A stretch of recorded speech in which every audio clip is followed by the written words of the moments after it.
Olá, tudo bem com você? A graça e a paz do Senhor Jesus. Estamos aqui reunidos para mais este devocional e estamos falando da graça. Hoje eu quero responder uma pergunta que é muito simples a pergunta, muito difícil de responder. O que é a graça? Eu quero ler o texto, que já estamos falando dele. Romanos capítulo 5, verso 20 diz assim: Sobreveio a lei para que avultasse a ofensa.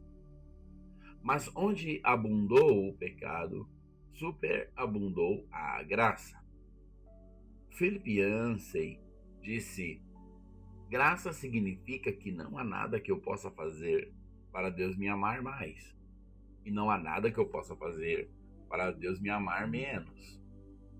Segundo essa definição do irmão Yancey, podemos então entregar o próprio corpo para ser queimado, e isso não significa que Deus nos ame a mais.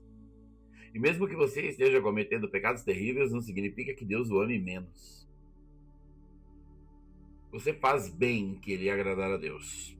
Todos nós devemos ter esse desejo no coração. Isso aí tem que ser desejo do coração, não tem que ser linha de regra, não.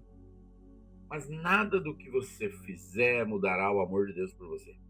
Você não precisa correr e se esforçar para conseguir o favor de Deus. Deus já está favorável a você. Ele te escolheu, te chamou de filho, te lavou, te remiu. E a graça de Deus é ela que qualifica as nossas vidas. É a graça de Deus que, de uma forma até louca, vai abençoar quem não merece.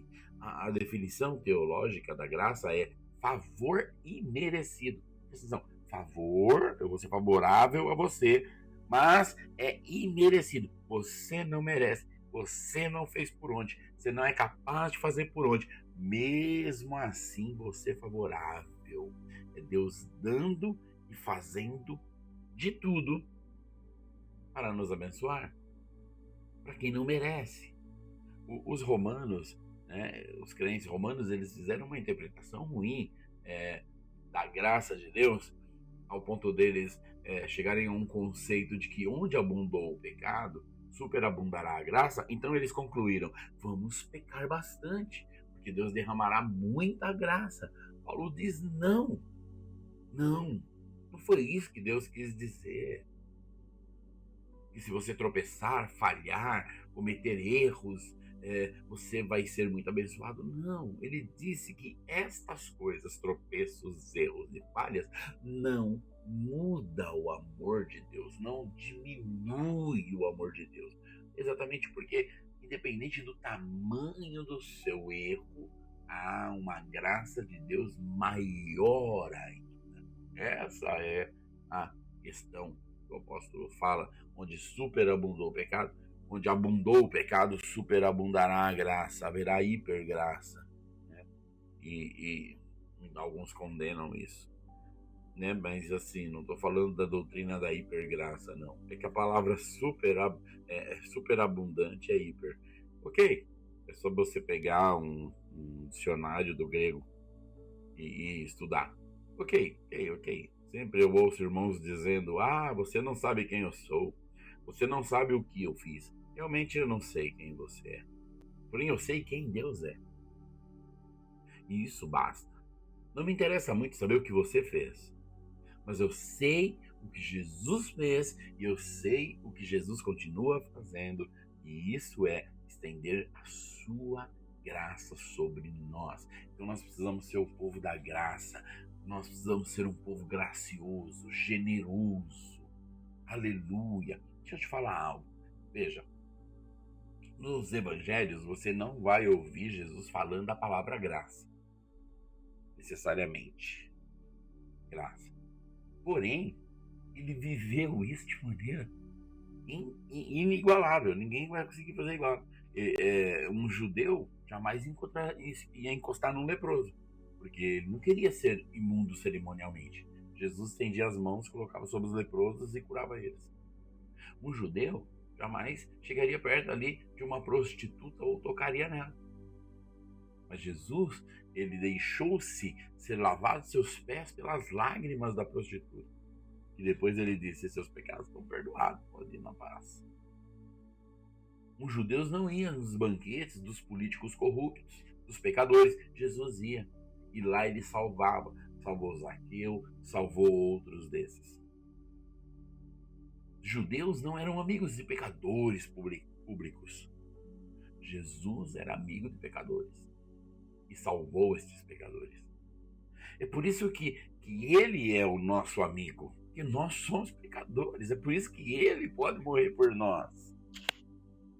Veja, então, pegando isso, veja só, ele não disse a palavra graça, ele viveu a palavra graça. Se você se complica com a graça, porque se fala que tem irmãos que estão falando que está na graça e está no pecado, você está fazendo a interpretação pelo que alguém fala.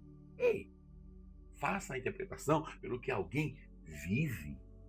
O fulano ali conversando com os pecadores. Quantos desses pecadores têm convertido? Bastante. Isso é graça. Quantos desses pecadores têm convertido? Nenhum. E esse irmão está somente fazendo o que eles fazem. Isso não é graça.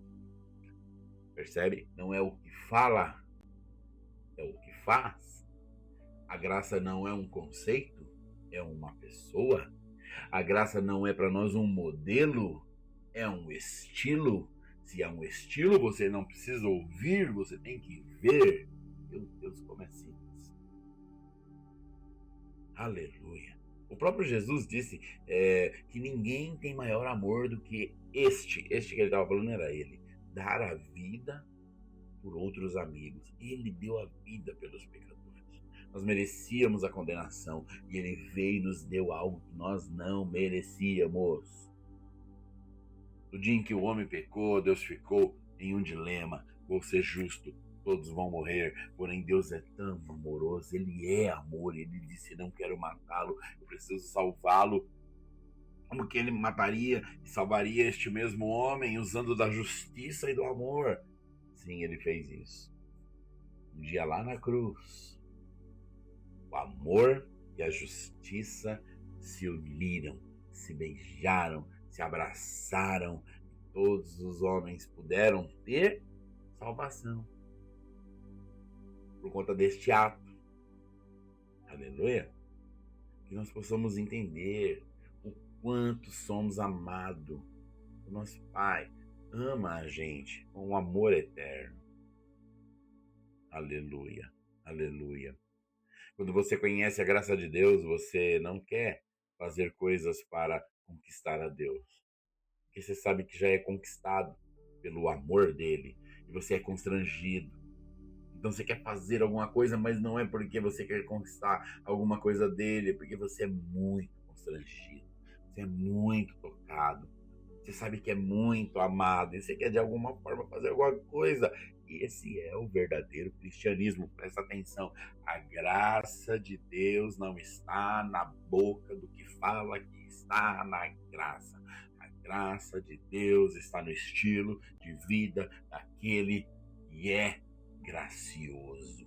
Então, quando você ouvir os crentes falando da graça, não faça nenhum tipo de julgamento, nem a favor e nem contra, antes que você saiba o que ele é, o que ele fala. Mas é uma pessoa lá do interior, do Nordeste, como é que eu vou saber da vida dele? Ele não é da sua conta. Olha para onde você está, olha na sua igreja, olha na sua vida, olha ao seu redor, olha ao seu redor e não desista, porque tem muitos que falam que é e não é, tem muitos que falam que está e não está, mas há muitos que nem falam nada, eles expressam, esse tem que ser você. Ei, graça tem que ser aquilo que flui de você, não aquilo que sai da sua boca. Amém? Pastor, mas a Bíblia diz que a boca fala do que o coração está cheio. Pois é, se você fala que está na graça e na verdade você está no pecado, seu coração está cheio de engano. A Bíblia não mentiu. Você está realmente falando do que seu coração está cheio, mas não que está cheio da graça, está cheio de engano, está cheio de mentira, está cheio de surpresas que um dia, quando se revelar, vai te fazer chorar e ranger os dentes. Por isso, em nome de Jesus, o que é graça? Graça é favor imerecido da parte de Deus para nós. Olha quantas coisas grandes eu te falei. Muitas coisas grandes. Por isso você então vai tomar esse dia e falar: eu sou agraciado pelo Senhor Jesus. E isso basta. Não olhe para os lados. Não olhe para as pessoas. Olhe para o Senhor e diga: isso basta. Amém? Pai Santo, em nome de Jesus, derrama sobre a vida dos teus filhos, das suas filhas, grande graça. Graça superabundante. Graça gloriosa. Que eles possam crescer, romper e inundar em fé. Para a glória e honra do seu nome. Em nome de Jesus. Fica na paz. Que o Senhor te abençoe. E até amanhã.